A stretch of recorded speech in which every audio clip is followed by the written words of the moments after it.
Hey, it's Khooj. Today we're gonna start a new series called Super Helpful Iranian Tales. In this series we will talk about some of those interesting stories of Persian literature. Now, let's begin. You've probably heard about Rumi. His full name is 𝗨𝘀𝗃𝗀 𝗟𝗶𝗀𝗀.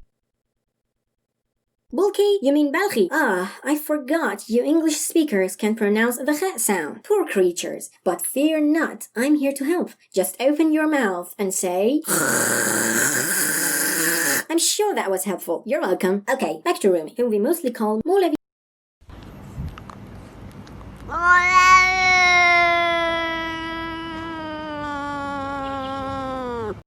He has a bunch of books, such as 𝗨𝗀𝗃𝗹𝗀, 𝗨𝗀 𝗪𝗃, and Masnavi Ma'navi, or Masnavi for short, which translates into spiritual couplets. It's a book of mystical poems in which you can find many stories. Oh dear, you want more info about him and his work? You piece of garbage potato! Go Google it, don't be lazy! It's the 21st century, you citizens of developed countries! Masnavi is a great piece of literature, but you know what? You cannot understand any of it. Why, you may ask? 'Cause in the first place, you are not nearly as intelligent as I am, and second, it's written in Persian, the language of higher beings like me.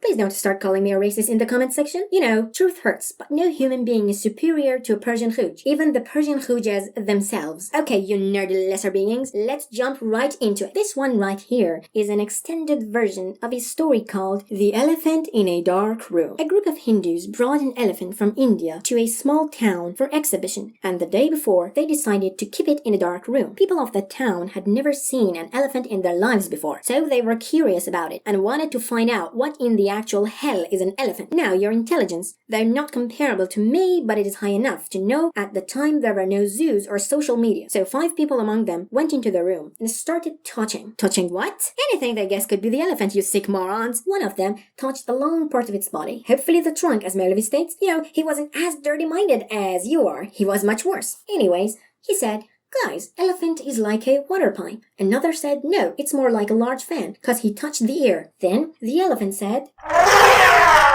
"What did you expect of an elephant? To describe how some stranger dude harassed it or something? Where are we?" The third one felt its back and said, "It must be like a great throne." And the fourth, after feeling its leg, described the elephant as a pillar. And the last one... Wait a minute, where's he?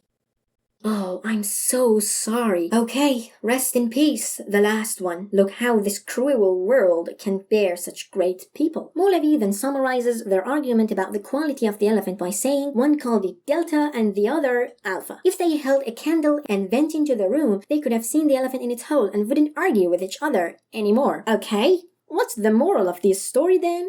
One might say to feel an elephant. However, that's not the case. This story is symbolic, and each element symbolizes something in reality. The elephant symbolizes the absolute truth, and people who are trying to touch it are the seekers of truth. They're mystics, scholars, scientists, philosophers. Each of them, despite having a limited set of senses and knowledge, believe that they hold the best vision of the truth. The darkness is our material world that covers the truth like a curtain. The candle is the light of certainty. Like someone who holds the candle, if a person achieves levels of certainty, he then argues far less with others. Molavi describes these people as ripe fruits, which don't hold tightly on their own beliefs, and thus they are much sweeter and better in taste than the bigot people who are like unripe fruits and hold very tightly on their own beliefs. Nowadays we call them closed mind. Phew! That was a long one. Now, oi, was it all? And yeah, that's it for today's video, or so it seems. If you liked this video, hit the like button, and if you didn't, then may the curse of 1,000 gods be upon you. And don't forget to subscribe to the Khooj Tree channel and hit the bell button so you will be notified when I share my infinite wisdom through a new video with you. Goodbye and catch you in the next one.